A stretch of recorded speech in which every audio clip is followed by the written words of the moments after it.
ओह, कितनी ठंड है। ना जाने ये भी कब लकड़ियां लेकर आएंगे। अरे आ गए आप, लकड़ियां ले आए क्या? नहीं रीता, जंगल में ओस और बारिश के कारण लकड़ियां गीली पड़ी हैं। हे राम, अब मैं चूल्हे पर रोटी कैसे बनाऊं? हमारे पास तो लकड़ियां ही नहीं है। रीता और उमेश जंगल से लकड़ियां काट कर लाते थे, जिससे वो अपने मिट्टी के चूल्हे पर खाना बनाती थी।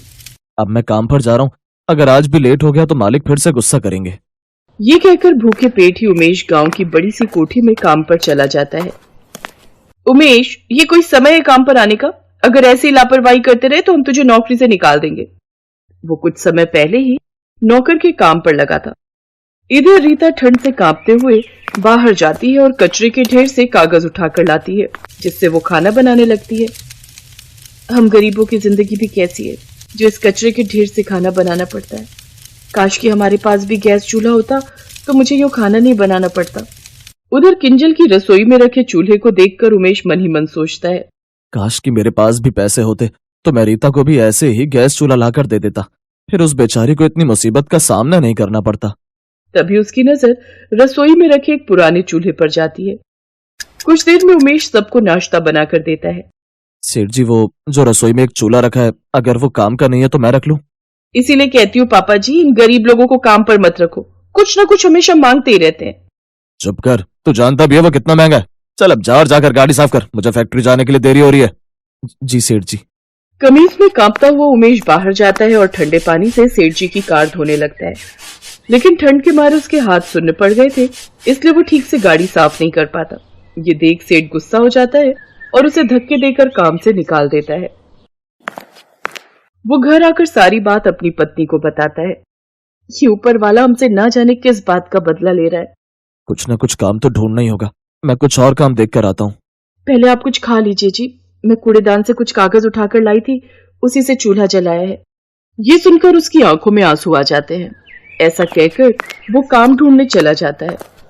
अब उसे एक जगह मजदूरी का काम मिल जाता है। उधर ठंड में कांपते हुए गरीब बहू आंगन में बने चूल्हे में कागज और कुछ कूड़े से चूल्हा जलाने की कोशिश करती है, लेकिन बाहर चल रही बर्फीली हवाओं से बार बार उसका चूल्हा बुझ जाता है। लगता है ये कूड़ा कम पड़ रहा है। वो और कूड़ा लेने जाती है, जहाँ अमीर बहू उसके पास आती है। छी, तुम यहाँ से कूड़ा ले जाकर अपना चूल्हा जलाती हो। तुम गरीबों की जिंदगी कितनी बदतर है। हम अमीर घर की बहुओं को देखो, 3 बर्नर का चूल्हा है मेरे पास पहले ही। अब तो हम जल्दी 4 चूल्हे वाला गैस लेने वाले हैं। यही फर्क होता है अमीर और गरीब के चूल्हे में। खैर अच्छा ही हुआ जो तेरे पति को काम से निकाल दिया मैंने। कितने गंदे हो तुम लोग, छी। रोज की तरह किंजल उस गरीब बहू का मजाक उड़ाकर चली जाती है। फिर रीता ठंड में कांपते हुए सबके लिए आंगन में बैठकर साग और रोटी बना रही थी। ओह, आज तो कितनी बर्फीली हवाएं चल रही हैं। तभी जोर जोर से बिजली भी कड़कड़ाने लगती है। रीता जल्दी से रोटी और सब्जी अंदर ले जाती है। कुछ देर बाद बाहर तेज बारिश शुरू हो जाती है। शुक्र है जो खाना बन गया तब बारिश शुरू हुई, नहीं तो आज हम सबको भूखा रहना पड़ता।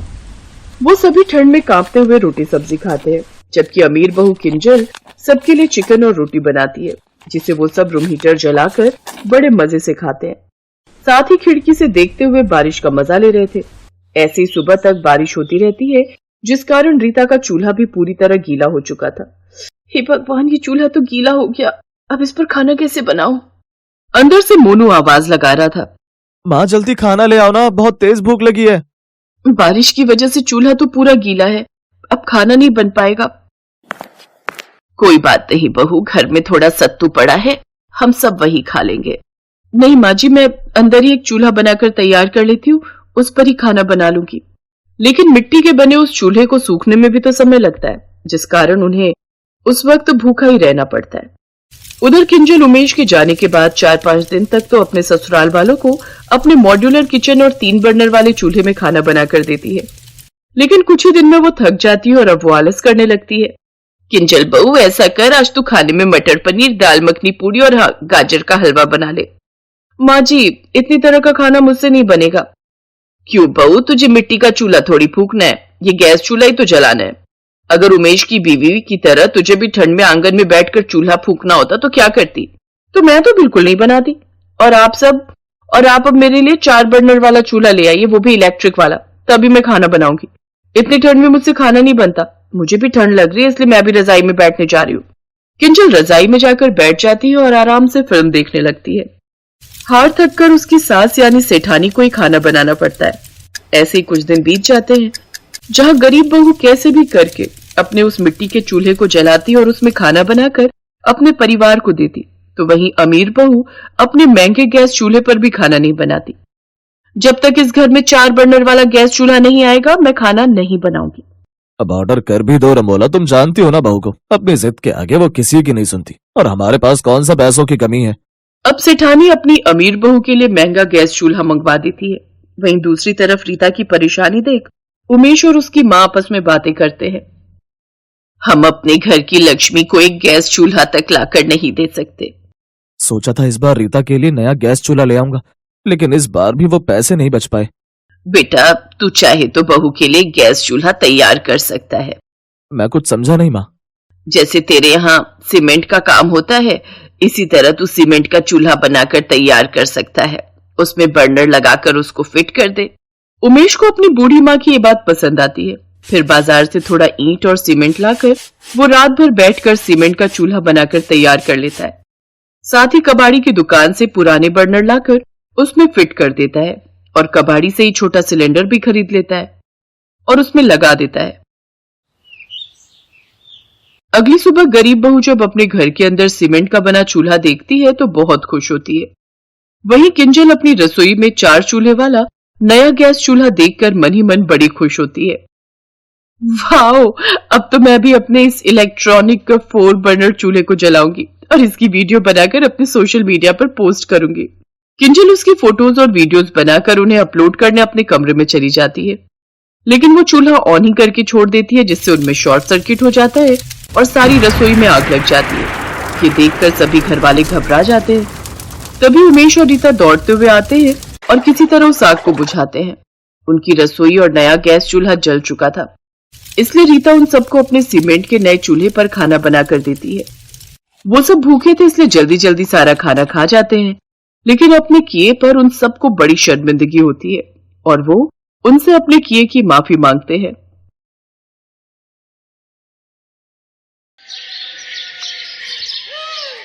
लकड़ी के चूल्हे पर जो खाना बने उसकी बात ही कुछ और होती है, लेकिन आजकल तो गैस का जमाना है। लकड़ी पर भला कौन खाना बनाता है, लेकिन जो मजबूर है वो क्या ही करे। ऐसी ही एक कहानी है शीतल की। शीतल गांव की गरीब घर की लड़की थी। उसके माता पिता के पास ज्यादा पैसे नहीं थे, इसीलिए वो हमेशा से चाहते थे, हमारी जिंदगी तो खत्म होने को है, लेकिन हमारी बेटी शीतल को अच्छी जिंदगी मिलनी चाहिए। हाँ, मैं शीतल की शादी शहर के किसी अमीर घर में करवाऊंगा। शीतल की पूरी जिंदगी आराम से बीतेगी। लेकिन किसी किसी को अमीरी और सुख इतनी आसानी से मिलते नहीं है। शीतल उनमें से ही एक है। खैर, बहुत कोशिशों के बाद शीतल की शादी शहर के एक अमीर घर में हो गई। उसके पति का नाम प्रफुल्ल था और उन लोगों का फैमिली बिजनेस था। प्रफुल्ल और उसका बड़ा भाई महेंद्र दोनों मिलकर फैमिली बिजनेस चलाते थे। उनकी मां जानकी देवी बहुत ही गुस्से वाली औरत थी। पहले ही दिन जानकी देवी ने शीतल से कहा, देखो छोटी बहू, मुझे पता है कि तुम गरीब परिवार से हो। पता नहीं तुम्हारे घर में क्या होता था। हमारे यहाँ हर रोज दोपहर और रात को 10 तरह के पकवान बनते हैं। जी माँ जी। तुम्हें वो खाना बनाना होगा, बना लोगी ना? जी माँ जी। शीतल रसोई में चली गई। वहां उसकी जेठानी कोकिला इंतजार कर रही थी। दीदी, हमें क्या क्या बनाने हैं? हमें नहीं बेवकूफ, तुझे बनाने हैं। ये ले लिस्ट और काम पर लग जा। मैंने बहुत खाना बनाया है, अब से खाना बनाने की जिम्मेदारी तेरी है। शीतल के हाथों जिम्मेदारी सौंपकर कोकिला आराम करने चली गई। शीतल अपने मायके में लकड़ी का चूल्हा इस्तेमाल करती थी, लेकिन यहाँ गैस था। पहले तो शीतल को थोड़ी सी दिक्कत हुई, लेकिन कुछ ही मिनट में उसने अपने आप को संभाल लिया और 2 घंटे के अंदर बहुत सारा खाना बनाकर टेबल पर रख दिया। जानकी बहुत खुश हुई। अरे वाह बहू, तुमने बहुत कम समय में खाना बना लिया। बड़ी बहू तो खाना बनाने में बहुत समय लगा देती थी। ऊपर से खाना बहुत स्वादिष्ट भी था। जानकी और प्रफुल्ल दोनों शीतल की तारीफ करने लगे। वाह शीतल, मानना पड़ेगा, तुम्हारे हाथों में जादू है। अब लग रहा है कि तुम्हें इस घर की बहू बनाकर एक अच्छा काम किया है। शीतल को लगने लगा कि अब उसके नसीब में सिर्फ सुख और खुशी ही है। लेकिन उसे नहीं पता था कि जानकी के मुंह से उसकी तारीफ सुनकर उसकी जेठानी मन ही मन जल रही है। बहुत तारीफ कर रही है बुढ़िया, बस इस बुढ़िया की मौत हो जाए, उसके बाद मजा चखाऊंगी सबको। कोकिला और महेंद्र ने सारा प्लान पहले ही तैयार करके रखा था। 1 महीने बाद अचानक से जानकी की तबीयत पूरी तरह से बिगड़ गई और उसे अस्पताल में भर्ती करवाना पड़ा, लेकिन कुछ फायदा नहीं हुआ। जानकी की मृत्यु हो गई। महेंद्र और कोकिला इसी पल का इंतजार कर रहे थे। वो दोनों प्रॉपर्टी और बिजनेस हड़पने के लिए फेक कागजात तैयार करके ही बैठे थे।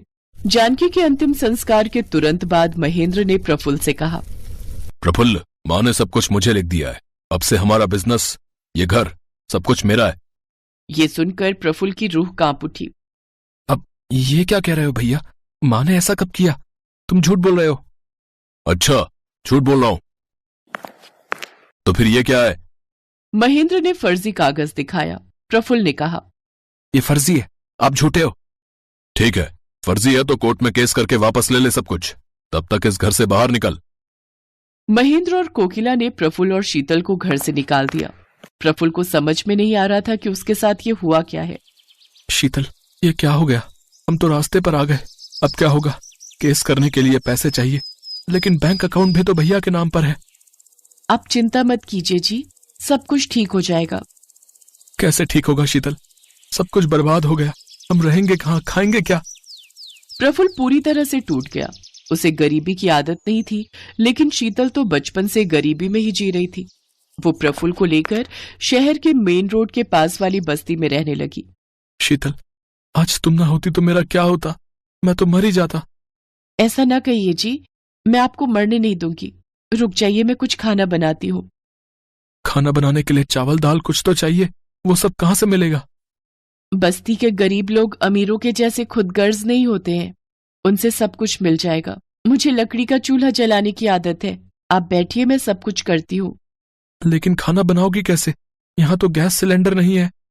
शीतल ने लकड़ी का चूल्हा बना लिया और फिर उस चूल्हे पर दाल चावल और आलू का चोखा बना लिया। अरे वाह, स्मेल तो बहुत अच्छी आ रही है। प्रफुल्ल ने पहला निवाला मुंह में दिया तो उसके होश उड़ गए। दाल चावल इतने स्वादिष्ट बनते हैं, ये मुझे पता नहीं था। इसमें लकड़ी के चूल्हे की एक स्मेल है, जिसकी वजह से खाना और भी अच्छा लग रहा है। प्रफुल्ल ने दाल चावल और चोखा पेट भर कर खाया और फिर काम की तलाश में चला गया। कुछ महीने मजदूरी करने के बाद उसने कुछ पैसा जमा कर लिया और फिर एक वकील को बुला लिया। वो वकील प्रफुल्ल की झोपड़ी में आया और केस की बातें करने लगा।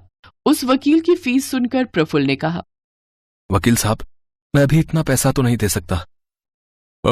फिर तो जीतना मुश्किल है।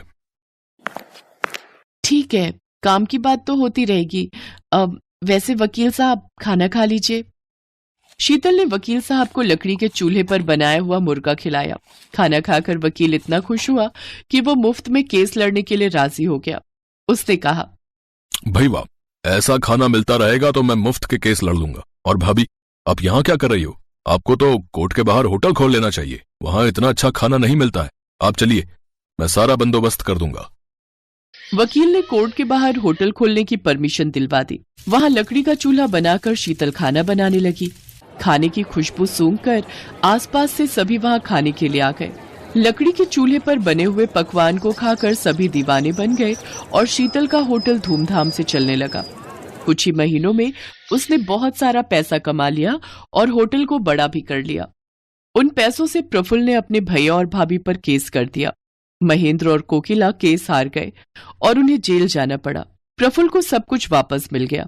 वो व्यापार संभालने लगा और शीतल लकड़ी चूल्हे वाला होटल संभालने लगी। ऐसे ही वो दोनों खुशी खुशी रहने लगे।